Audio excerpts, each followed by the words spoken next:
Vamos abrir a palavra do Senhor no texto proposto para esta noite, Sofonias, capítulo 2, no verso de 1 a 3, dando continuidade à nossa série de pregações neste livro. E como já dissemos antes, para alguns teólogos, é um resumo das profecias apocalípticas dos profetas. Seu tamanho, com certeza, em nada dificulta a sua abrangência e, acima de tudo, a sua atualização para os nossos dias. Sofonias, no capítulo 2, verso de 1 a 3,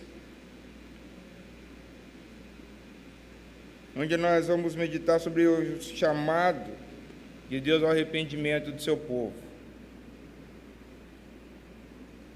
Chamado de Deus ao arrependimento do seu povo. Diz assim a palavra do Senhor. Sofonias, capítulo 2, verso de 1 a 3. Concentra-te e examina-te, ó nação, que não tens pudor, antes que saia o decreto, pois o dia se vai como a palha, antes que venha sobre ti o furor da ira do Senhor. Sim, antes que venha sobre ti o dia da ira do Senhor.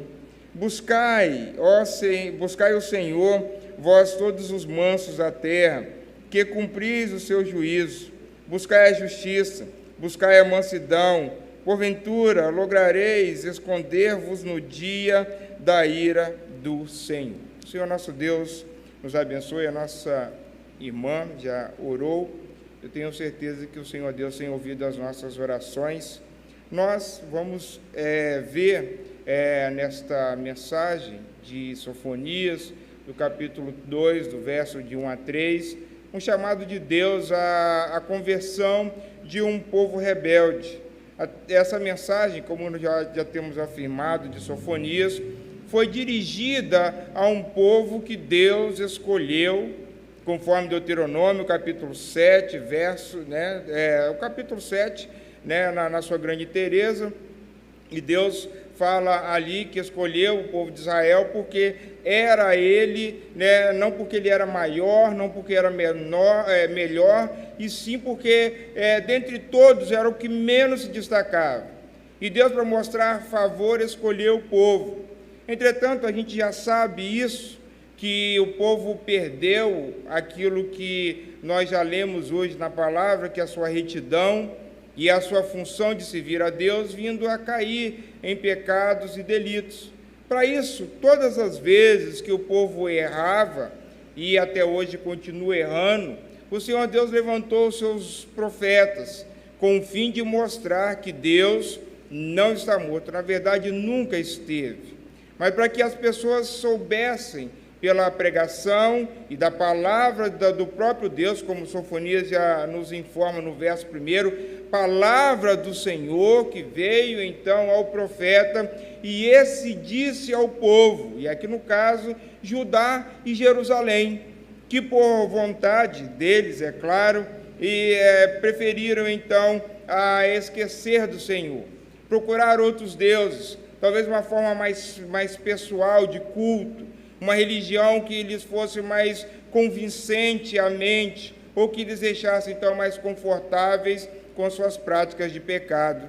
Aqui se enquadra o que Isaías falou no capítulo 1, no verso de 3 a 5.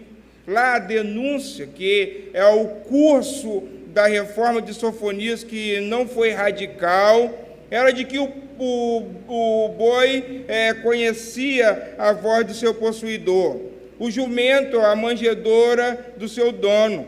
Mas Israel não ouvia e não conhecia a voz de Deus. Estavam eles, então, rebeldes diante do Senhor. Por quê? Porque não se converteram dos seus maus caminhos.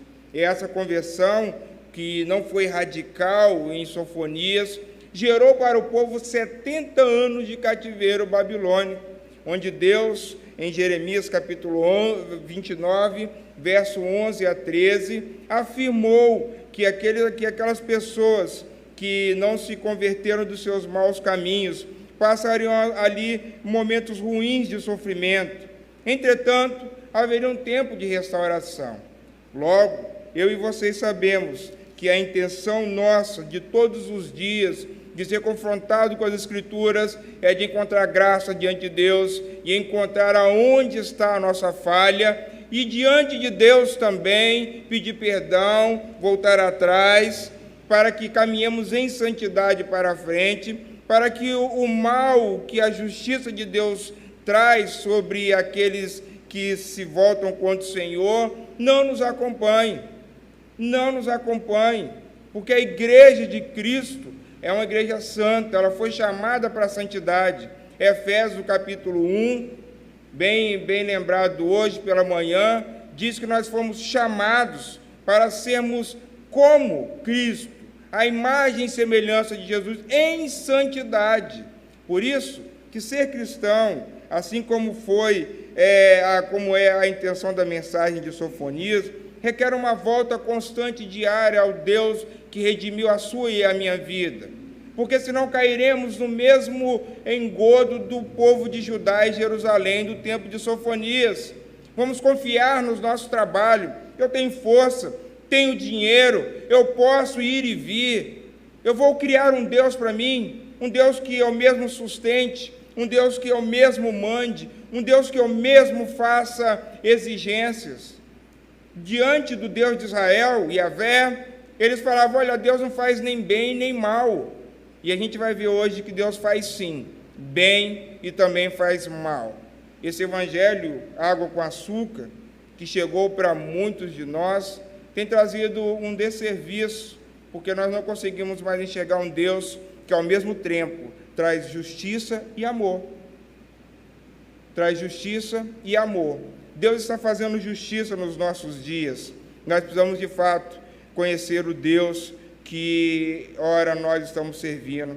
Mas esse mesmo Deus que traz a sua justiça e também traz o seu amor, é o mesmo Deus que, conforme o apóstolo Paulo diz em 1 Coríntios, capítulo 2, verso de número 3, 2, 3 e 4, pois isto é bom e agradável diante de nosso Deus Salvador, o qual deseja que todos os homens sejam salvos e cheguem ao pleno conhecimento.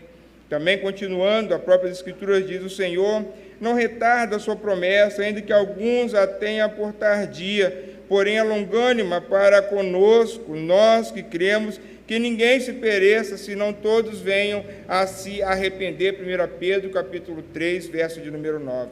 É por isso que nós pregamos o Evangelho, é por isso que o Evangelho de Sofonias era: aproveitem, cuidem da vida de vocês, porque vai chegar o dia do acerto.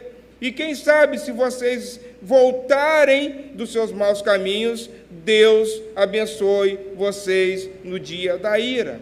Mas para que isso aconteça, ele faz a ressalva: a pessoa precisa ser humilde e manso de coração, porque os soberbos, idólatras, que eram de dura cerviz, esses iriam de fato encontrar a ira de Deus. E aqui, para fechar essa nossa introdução, poderíamos aplicar essa espiritualidade meio cá e meio lá, essa espiritualidade água com açúcar, de alguns acham que Deus só não faz nem bem nem mal, então ele cresce e vive e faz as coisas como se Deus não existisse. É o tipo daquele pai ruim para os filhos, e daqui, Deus, isso falando não para pessoas que têm o Evangelho, porque o Evangelho não reforça esse costume, mas aquele pai ruim que depois de bater, de maltratar, vai lá e tatua, o nome do filho no braço.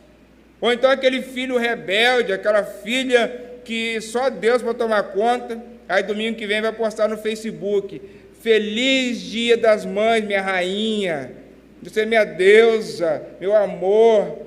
Ou então o ladrão, assassino, que matou, roubou, traficou, aí chega na cadeia um pedófilo: temos que matar. Que justiça é essa? Não é esse o Deus das Escrituras? Também podemos aqui lançar luz àquele religioso que fala bem de Deus, sabe onde está Sofonias, que de vez em quando uns ficam, né, procurando, vira para lá até achar, quando acha, glória a Deus, né, mas que consegue falar mal do seu irmão. Toma, espero que não hoje, da Santa Ceia, e não conversa com alguns, vem para a igreja já com vontade de sair. Esse é o povo de Sofonias. Parece que Deus não faz nem bem e nem mal. E como nós temos hoje vivido o texto das Escrituras. Por isso que as obras dessas pessoas, aos seus próprios olhos, são boas, mas na verdade elas são más, porque a essência é má, a natureza é ruim. Logo, o resultado de todos os feitos serão iguais a eles. E claro que eu e vocês estamos hoje diante das Escrituras para que essa mensagem profética de Sofonias alcance o nosso coração, porque Deus sempre se mexeu, Deus está se mexendo, Deus está chamando, mas Deus também irá executar a sua justiça no mundo que criou, quer gostemos ou não. Nós não temos como impedir a mão de Deus, nós não temos como deter os decretos de Deus. Por isso que tudo é graça, tudo é louvável, abandonar as práticas ruins para viver dias bons sobre a terra. Quantos dias? Eu não sei, mas eu preciso ser um pai melhor do que o dia de ontem, eu preciso ser um crente melhor do que o dia de ontem, um marido, uma esposa, um ser humano, porque eu não sei o dia de amanhã. A Bíblia só diz: prepare-te para encontrar com teu Deus, prepare-te para encontrar com teu Deus. Por isso, eu e vocês já sabemos que o Senhor Jesus Cristo se revelou a nós de forma maravilhosa para que possa possibilitar a mim e a vocês a encontrar com este Deus, porque a vontade, como diz Jesus em João capítulo 6, verso 39, a vontade de que me enviou é esta, que eu não perca nenhum dos que aqueles que me deu, mas eu ressuscitarei no último dia. Também o próprio Jesus diz, Mateus 18, 14, assim também não é da vontade do vosso Pai que está nos céus, que venha a perecer um só desses pequeninos. Então a mensagem do Evangelho é para pessoas pequenas, para pessoas doentes, para pessoas que precisam de Deus. Os sábios, os soberbos, vão se encontrar com o Senhor, e ali sim estarão de joelhos diante de Deus. Por isso, eu e vocês podemos, diante desse texto, diante da palavra de Deus, recorrer ao próprio Deus e dizer que o Senhor Deus tem feito maravilhas no meio de nós. E como que nós vemos isso a partir do texto? Primeiro, essa chamada da conversão ou de uma vida melhor diante de Deus. Segundo Sofonias começa, olha, concentre-se e examine, ó nações, que não tens pudor, antes que saia o decreto, pois o dia vai como palha, antes que venha sobre ti o furor da ira do Senhor, sim, antes que venha sobre ti o dia do Senhor.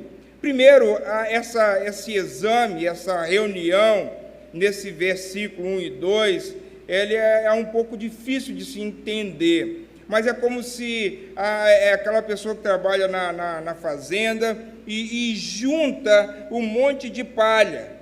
Aí faz eu tive a oportunidade de ir em uma fazenda onde processa café e eles fazem aquele montão, né, de palha que serve para torrar o próprio café depois que sai ali do grão, né, da polpa, enfim. Esse montão de palha é essa referência.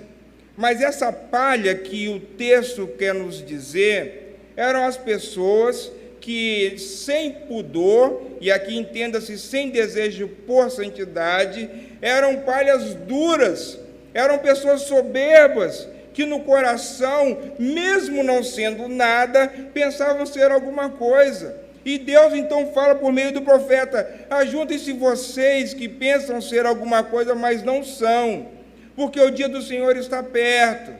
Ou seja, carece eu e carece vocês de olhar para o texto e também buscar referência na nossa vida.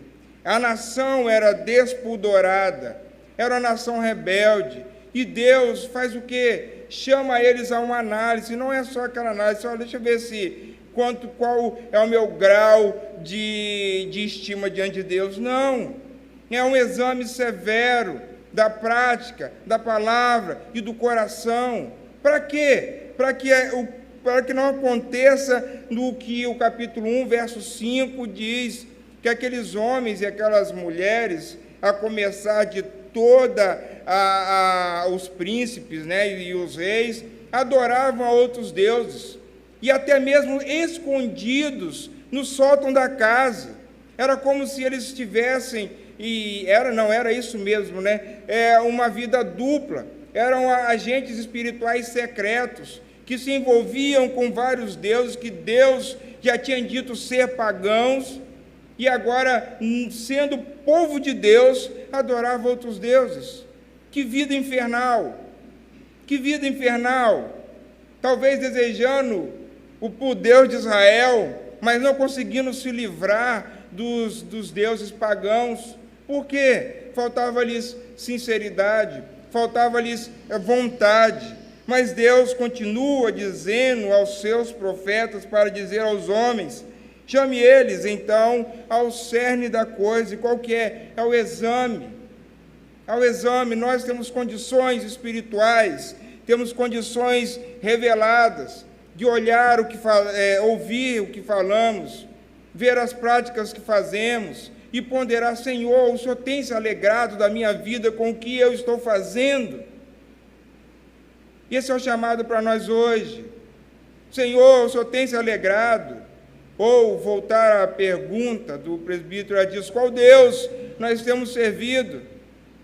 É por isso que nós estamos vendo tanta calamidade, tanta dificuldade, pessoas cada dia mais descrentes, mesmo com a iminência da morte, como foi Sofonias. O medo da morte não faz pessoas mais crentes. Se assim fosse, haveria então a Bíblia mostrado outras coisas. Houve uma reforma, o povo não foi para o cativeiro, eles atenderam o chamado de Deus, houve conversão, que maravilha! Mas nós sabemos que Babilônia chegou e varreu o povo, e levou cativo o povo de Deus. Ficou um resto para trás. Mas por quê? Porque eles, e muitos também de nós, muitas vezes esquecemos que o Senhor Deus está nos chamando para que esse arrependimento seja necessário na nossa vida. E por que isso é importante? Porque nós não podemos cair na mesma dificuldade daquele povo. Deus não está morto. O decreto de Deus é imutável. Nós estamos num plano de salvação que nós não criamos. Nós fomos chamados para dentro dele, sem obras, sem Deus olhar nada que na nossa vida futura pudesse agradar a Deus, e nem mesmo depois da nossa existência nós temos algo que agrade a Deus. É por isso que nós estamos contemplando dias de que cada vez mais o desejo de mensagens, de pregações, de ideias, né, somente da bondade, do amor de Deus, tem sido desejada. É porque a gente esquece que está nas Escrituras, 1 Samuel capítulo 2, verso de número 6, o Senhor é o que tira a vida e o que dá, faz descer ao Seol e subir dali. Ou Isaías 45, 7, eu formo a luz, crio as trevas, eu faço a paz e crio o mal, eu sou o Senhor que faço todas as coisas. Vede agora que eu sou o único Deus, eu somente, mais nenhum Deus além de mim. Faço morrer, faço viver, faço adoecer, faço sarar. A ninguém há que seja capaz de livrar-se da minha mão. Deuteronômio capítulo 2, verso 39. O chamado de Deus ao arrependimento é para que nós não sejamos processados, né, junto com as pessoas que não têm fé em Deus, com pessoas que querem um Deus pagão, um Deus fraco, um Deus medíocre. O nosso Deus tem poder sobre a vida, e se nós estamos vivos é motivo de graça, já dissemos isso. Se nós formos preservados ainda por mais tempo, é graça de Deus. e não há nada em nós que pode deter a mão de Deus. Então nós não podemos viver a vida alienados, descrentes, amedrontados, e ainda que se o medo chegar ao nosso coração, podemos fazer esta oração de Jó, do capítulo 13, versos 21 e 22. Ó Deus, eu peço apenas duas coisas para poder chegar sem medo à tua presença. Jó, no alto do seu flagelo, com seus amigos ali: ei, Jó, se arrepende dos seus pecados. Jó, você sabe que se você está passando essa doença, é porque você deu mole, você sabe o que você fez, se arrepende. E Jó, por outra hora, fala assim: olha, eu não sei do que vocês estão falando. E aí, ora, fala com Deus: olha, quem dera que eu não tivesse nascido. Ninguém pode provar hoje aquilo que Jó provou na pele, e literalmente. E ele faz esse pedido: não me castigue mais. Porque ele entendia que Deus estava castigando ele, mas ele não sabia que era a permissão de Deus e era Satanás que tinha tocado a sua carne. Depois ele pede: não me assuste com a terrível grandeza do teu poder. Essa é uma oração justa. Senhor, consola meu coração, me dê paz, porque olha, é terrível. Mas por quê? É porque nós somos bonzinhos? Não, é porque Deus é misericordioso. E aí ele chama ao seu povo a examinar. E qual é a acusação deles? Olha, vocês não têm pudor, não têm recato, vocês são pessoas que não buscam a santidade. Não adianta eu e vocês buscarmos nada de Deus se não tiver a santidade, se não tiver o brilho da luz da palavra nos nossos olhos, senão nós só vamos enxergar o nosso próprio nariz. Você vai olhar para o espelho e falar assim: nossa, que camarada bom, olha, Deus, que bom que você fez um favor para você mesmo me salvar. Meu Deus do céu. Vai olhar a fofoca, vai olhar o coração duro, a falta de amor. Mas também, pelo amor de Deus, amar, vou me colocar na fresta, amar o pastor, Deus me livre. Não, eu prefiro ficar aqui mesmo. Eu não aguento mais, não suporto, estou bem com Deus aonde eu estou. Por isso, o texto diz então que nós precisamos da santidade para fazer este exame. Porque naqueles dias, o pecado no povo de Judá e no povo de Jerusalém tomou proporções nacionais. Duas nações estavam em pecado, em litígio. E Deus falou com eles: olha, vocês serão destruídos. É por isso que, de novo, nós não conseguimos enxergar um Deus que mexe no planeta tão pequeno quanto nós. O planeta Terra é um planeta pequeno comparado a muitos outros da nossa própria galáxia. Nós somos, perto de um grão de areia. Imagine só, e Deus que fez toda a galáxia, todas as galáxias, fez o universo, Ele não pode tirar o povo da sua zona de conforto, Ele não pode trazer juízo e justiça às suas criaturas, não só pode como faz. Ele em Sofonias disse: olha, vocês se preparem, porque virá sobre vocês, eu já preparei o sacrificador e vocês são sacrifício, como nós falamos a domingo passado. O pecado, então, para aquele povo trouxe fome, peste, guerra, infernos. Uma vida em pecado traz terror diante da morte. Por isso, de novo, a proposta: examine-se, se ajuntem vocês, que parecem ser alguma coisa, mas não passam de palha endurecida. Curvem-se diante do Senhor, porque Deus está chamando neste momento todos à misericórdia, chamando por misericórdia para que haja restauração do seu povo escolhido. E não é de forma nenhuma aqui um pedido simplista, ou como se Deus não tivesse nada para fazer. Olha, chegue vocês aí, se juntem, talvez vocês entrem com um consenso, de me buscar, eu vou eu vou mudar. Guarde isso no seu coração, e espero repetir isso de novo ainda hoje. Deus não pode se arrepender no seu lugar. Deus não pode entrar dentro de você e fazer aquilo que você tem que fazer, porque Deus não se arrepende de nada do que faz.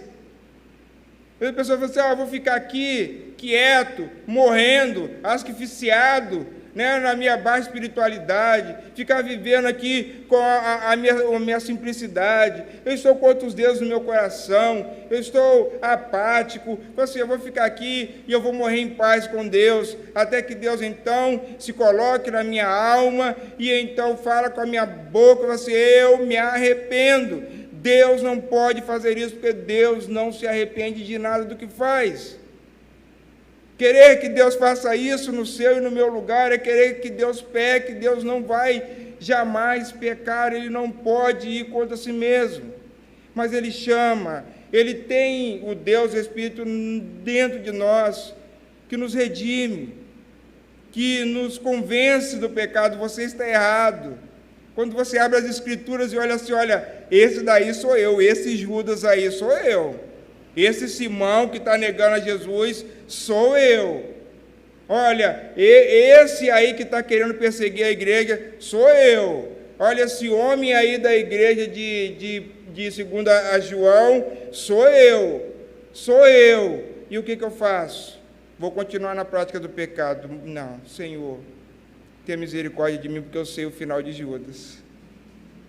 Senhor, usa de misericórdia de mim, porque eu sei como o Senhor amou Simão Pedro. Senhor, tenha misericórdia de mim, porque o Senhor Deus não tem paciência com os hipócritas e com os pecadores. Por isso, o Evangelho que Hebreus prega a nós, no capítulo 3, diz assim, portanto, diz o Espírito Santo, se ouvides hoje a sua voz, a voz do Espírito, não endureçais o vosso coração como na provação no dia da tentação no deserto. Antes, exortai-vos uns aos outros todos os dias. Quantos de todos os dias? Dentro de casa, uns com os outros, fora de casa, todos os dias. E exortar não é repreender, exortar é falar, vamos lá, vai dar certo, sai dessa vida, vamos junto. E é claro, e aí ele fala, olha, não endureça o seu coração, amanhã, estou doente, né? A gente sabe que tem pessoas passando muitas tristezas, mas o nosso Deus é maior que nossas dificuldades. Se não fosse assim, nós já teríamos sucumbido em tristeza, a igreja de Cristo já teria aberto falência, mas a igreja de Cristo, ela permanecerá aberta, haverá ainda esperança para ela. Antes ele diz, então, continuando a leitura do texto, antes exortai-vos uns aos outros todos os dias, durante o tempo que se chama hoje, para que nenhum de vós se endureça pelo engano do pecado, porque nós tornamos participantes de Cristo, se revestimos firmemente o princípio da nossa confiança até o fim, enquanto se diz hoje, se ouvides a sua voz, não endureçais o vosso coração. O chamado arrependimento é para hoje, é para agora, é para as pessoas rebeldes. Não há tempo para perder, nós não podemos de novo passar e ver o dia da ira de Deus se aproximando e ficarmos então como se estivéssemos na praça dando milho aos pombos. Precisamos então, diante do Senhor, voltar a nossa atenção e vermos então qual Deus nós estamos servindo. Se for o Deus de Israel, temamos a Deus. Voltemos ao Senhor arrependido, fala, Senhor, eu quero mais graça, eu quero mais santidade, eu quero mais do Senhor em mim, para quê? Para eu ser uma pessoa mais poderosa, não para ser um crente melhor, para que eu me pareça mais com Jesus. Depois, o texto continua, mandando, a palavra é essa mesmo, para que aquele povo buscasse o Senhor. E aparece nesse verso de número 3, 3 vezes, essa ordem de buscar o Senhor, todos os mansos da terra, que cumpris o seu juízo. Buscai a justiça e buscai a mansidão. Essa busca, já antecipei que é uma ordem, ela precisa então ser atendida, primeiro pelos obedientes. E veja só como que é difícil, como era difícil aquele povo. Um povo que fazia pouco caso de Deus, um povo que estava no coração cheio de ídolos, mente dividida, espiritualidade vazia, estavam então confiados no seu dinheiro, no seu trabalho, estavam sem vontade de adoração. Depois vocês vão procurar na sua casa, porque eu já procurei na minha, Quantas vezes aparece a palavra oração nesse texto, ou vem pessoas orando, o texto não fala dessas coisas. Fala assim, meu Deus, e agora Deus fala assim, olha, examine vocês, olha, dá mais um passo, busque. Eu não posso, então, viver uma vida estagnada na presença de Deus. A vida com Deus é uma vida de ação espiritual constante. Por isso, aquele que se perde, ele se perde por vontade própria. Aquele que para, ele para por vontade própria. Porque ajuda nós temos o Espírito Santo, temos a palavra de Deus, temos outros irmãos, temos a igreja. E aqui o que está a declarar é que quem já não busca mais, que é o que Deus fala no verso de número 6, no capítulo 1, eles não buscam mais o Senhor. Aí Deus está misericordiosamente dizendo, olha, busca Deus, dá tempo antes que a ira de Deus venha te encontrar, dá tempo. E ele repete por 3 vezes, busca o Senhor. Mas quem que deve buscar ao Senhor? Não aquelas pessoas que abandonaram, substituíram, macularam a sua fé, a fé no Deus de Israel, mas aqueles então que buscam a justiça. Vós todos os mansos, depois aqueles que buscam a justiça e os que buscam a mansidão. Aqui, colocando em perspectiva, poderíamos então pensar que o manso e o justo é aquele que tem calma no seu bem fazer, e tudo que faz é de aprovação de Deus. Tudo que ele caminha por fazer, ele então faz, porque ele sabe que no final da sua caminhada tem um Deus. Então tudo que ele faz é justiça, e ele é então um manso de coração. Pela justiça se entende a mesma coisa que julgamento. É como se Deus estivesse dizendo, olha, vocês que andam por um caminho justo e sagrado, pois Deus não esquecerá da sua obediência, a obediência do seu coração. Continue perseverante até o fim. Ser manso leva à salvação. A mansidão e a humildade andam lado a lado. Quando se é manso, há humildade. Então o perdão vem como garantia desse novo viver. Somente alguém que conheceu um Deus tão pessoal, um Deus tão misericordioso, um Deus tão generoso como o Deus das Escrituras, o Pai de Cristo, nosso Pai, o Deus Criador, aquele a quem nós rendemos graça, confiamos a nossa vida, é que pode então nos dar esperança, porque esse povo jazia e já falou assim, a ira de Deus está chegando, o que eu vou fazer? Terror, medo ou apatia. Deus não faz nem bem nem mal, e não são poucos que têm vendido esse evangelho até o dia de hoje. Deus é amor, Deus quer te abraçar, Deus está de braços abertos, vem correndo, já paramos de cantar isso, graças a Deus, há muito tempo na nossa igreja, vem correndo, vem para mim, é como se Deus estivesse desesperado. Nós que estamos desesperados, precisamos correr para Deus. Deus está no mesmo lugar, como a gente sempre esteve na sua eternidade. Mas, para nos ajudar, Jesus ampliou para nós essa visão. Jesus é a nossa graça maior. Jesus é a demonstração da graça. Em Mateus, no capítulo 11, ele faz a sua previsão para o juízo e diz que Corazim, Betsaida e Cafarnaum, que não creram por conta dos milagres que ali foi feito, se tivesse feito em outra cidade, com certeza eles teriam crido, e a cidade de Tiro e Sidom. E depois ele então começa a argumentar, e esse capítulo 11, ele é muito interessante, porque ele arremata a mensagem dando glórias a Deus, porque Deus escondeu dos sábios e dos doutores essa mensagem simples. E aí ele continua, olha, assim, ó Pai, porque assim foi do teu agrado, tudo me foi entregue por meu Pai, e ninguém conhece o Pai senão o Filho. E ninguém conhece o Filho senão o Pai, e ninguém conhece o Pai senão o Filho, e aquele a quem o Filho quiser revelar.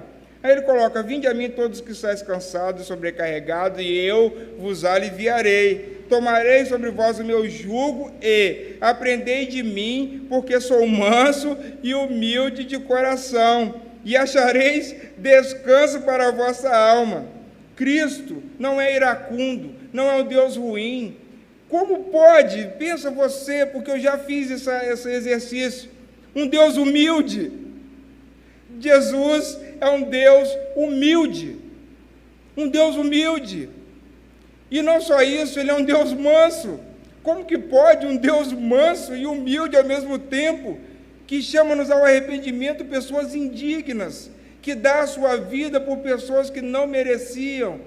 É a mensagem de Sofonias: olha, vai vir o dia, mas eu não quero que vocês cheguem lá. O dia vai chegar, mas arrependam-se, busquem a Deus, busquem a mansidão, busquem a justiça. Nós estamos precisando, muito depressa, de que este Deus das Escrituras seja pregado a todas as nações. Um Deus humilde, que não está sendo revelado em muitos lugares cujo nome se dá à igreja. Cristo precisa ser pregado em Jerusalém, Judéia e Samaria, em Itacibá, Cariacica, Espírito Santo, Brasil, em mais 28% da população mundial que não tem acesso ao Evangelho, e mais 41% de indivíduos no mundo que não são membros de nenhuma igreja.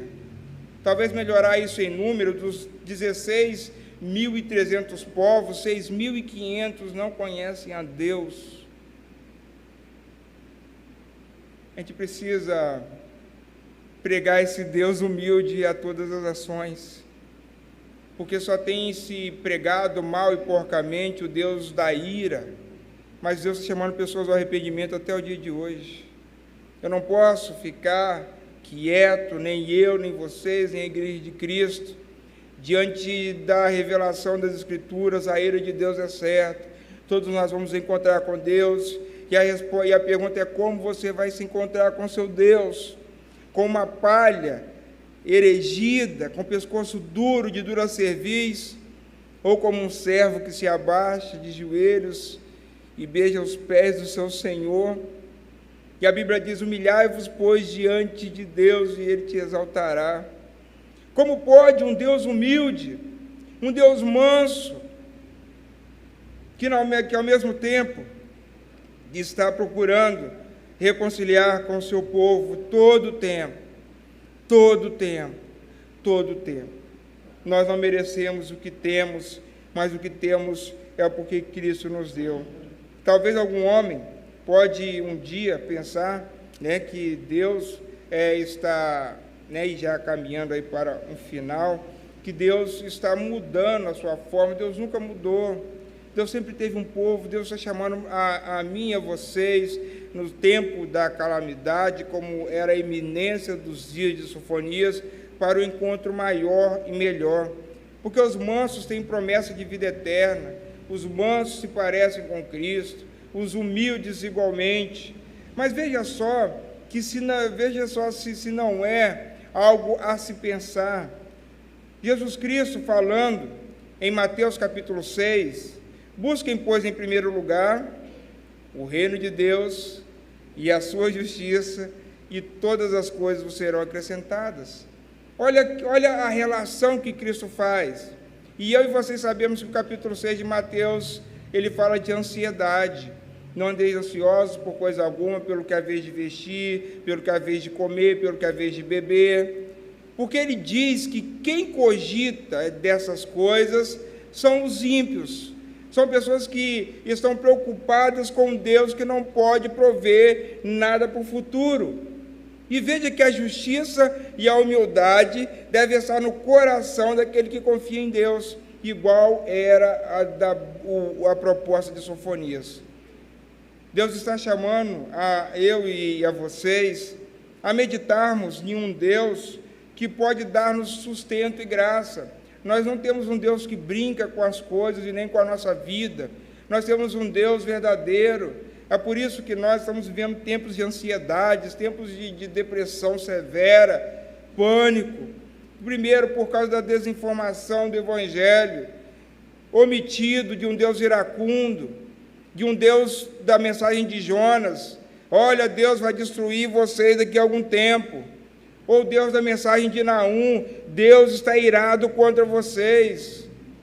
Deus está chamando eu e vocês a sermos esses pregadores, aqueles 6.500 pessoas, tribos, melhor dizendo, que ainda não conhecem a Cristo. E nós ainda podemos pensar que Deus não faz nem bem nem mal, longe de nós essa visão. Por isso, nós precisamos olhar, porque essa dificuldade de relação de futuro, de presente, é uma deformidade da nossa visão de Deus.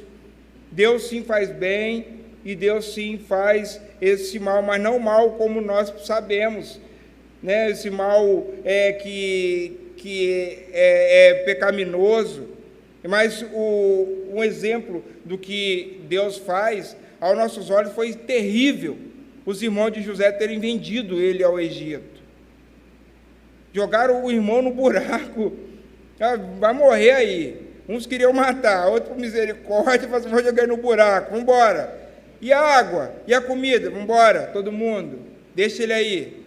Quando a gente olha e fala: que terrível, que mal, que homens maus. Eles deveriam então morrer, todos eles fulminados por Deus. Aí vai lá, tira, vão ter uma grande ideia: vamos vender, vamos ganhar o dinheiro. Poxa, nosso irmão, né, nós somos em mais número, um só, um a mais ou a menos, vai fazer falta para o nosso pai. Vamos vendê-lo. Venderam, foi para o Egito, passou as dificuldades, mas no final da vida de José, ele disse: olha, Deus transformou o mal em bem. Jó, cheio de pestilência, perdeu família, perdeu bens, viveu uma vida que eu não quero passar nem de perto, mas no final do livro ele fala: Senhor, antes ouvia falar do Senhor, mas hoje os meus olhos te veem. Nós precisamos melhorar muito a nossa vida. Leva isso para casa. A nossa vida, ela parece um trabalho acadêmico. Nós vamos nas informações, separamos, analisamos, copiamos, colamos, formatamos, tudo para quê? Para que no final das contas nós recebamos ali, né, do nosso professor a nota máxima. O que nós estamos buscando, na verdade, é a recompensa do nosso esforço. Emprega-se regras ortográficas, redação, tudo. Na vida parece ser fácil copiar e colar. Fazemos isso com comportamentos sociais. Olha, se meu pai não roubava, eu também não devo roubar. Se meu pai falava a verdade, também devo falar. Fazemos isso também no contexto religioso. Vou para a igreja porque é domingo. Vou ficar aqui, né, assistindo porque hoje é domingo. Mas sem, às vezes, nunca ter relação com Deus da Bíblia. Pessoas que falam de Deus, nasceram, né, ouvindo de Deus, mas o coração longe de Deus. Esquecem esses, como esquecem alguns, que plágio, tanto na academia, é coisa odiosa e recebe reprovação. Mas na vida espiritual também. Nós não podemos plagiar comportamentos, nós não podemos colar a fé de ninguém. Ainda que o mundo esteja então perecendo, nós haveremos de prestar conta diante de Deus dos nossos próprios atos. Precisamos então de estar diante de um editor que é o Espírito Santo, que nos mostra quem é o nosso redator-chefe, que é Cristo, que ele corrige, ele reprova, ele sugere mudanças. Porque se não for isso, tudo que eu faço vai colocar no plágio que já é a minha vida, que já é a vida de Adão, e tudo então que sem a glória de Deus, sem a glória de Cristo, terá um fim. A sua própria criação, o homem só produz o que adora o seu coração. É por isso que o Salmo de número 115, verso de 1 a 9, lá o salmista condena que as pessoas se transformam naquilo que eles adoram. Ídolos feitos por mãos humanas, madeira, ouro e prata, têm nariz, mas não cheiram, Tem olhos, mas não veem, tem boca, mas não falam. E tem muitas pessoas que não só adoram esse tipo de imagem, mas outros deuses que eles mesmos criam. Um Deus que vai suportar você, que não lê a Bíblia, que não ora, que não tem relacionamento com ninguém, mas está na igreja. Pelo menos no rol do membro da igreja está. Sempre foi a mesma pessoa, desde o dia que chegou ao Evangelho. Não mudou para cima, só piorou para baixo. Não, mas eu sou um crente, Deus sabe. Deus sabe. Deus sabe. Deus também sabia que aquele povo de Sofonias e o povo de Israel, que Isaías falou desse povo, eles me honram com os seus lábios, mas seu coração está longe de mim. Não vamos levar aí esse comportamento à frente. A fé exercida na igreja, ela precisa passar por uma renovação. As máscaras de falsidade, quando eu falo, igrejas no sentido geral, espero, que assim seja a compreensão de todos, para que as imperfeições apareçam e elas sejam tratadas, e não só por uma vez por semana, aos domingos, mas todos os dias. Precisamos de olhar o que nós fazíamos antes da pandemia, o que estamos fazendo antes da pandemia e como vai ser depois. Muitas pessoas vão sair e voltar piores, outras tantas do mesmo jeito, e eu espero que a grande maioria volte melhor, ainda que isso seja uma fé somente minha, mas a perspectiva da realidade é completamente outra. Pare de acreditar que você tem todas as respostas em Deus, que Deus exclui a justiça e o amor, ou dá um e não dá outro. Talvez eu esteja falando para alguém que deixou de acreditar em Deus por causa de alguém, por causa de alguma coisa, parou de buscar a Deus, coração ruim, esqueceu de ler a Bíblia. Há tempo de restauração, há tempo de renovo. Volte-se para o Senhor, volte-se para o seu Deus. Pare agora, junte os seus trapos e volte para a casa de Jesus. Ele tem muito amor para dar. Ou, se você é alguém que até agora não acreditou em Deus, está igual esse povo, Deus não faz nem bem nem mal. É um ateu, talvez, não convicto, mas praticante.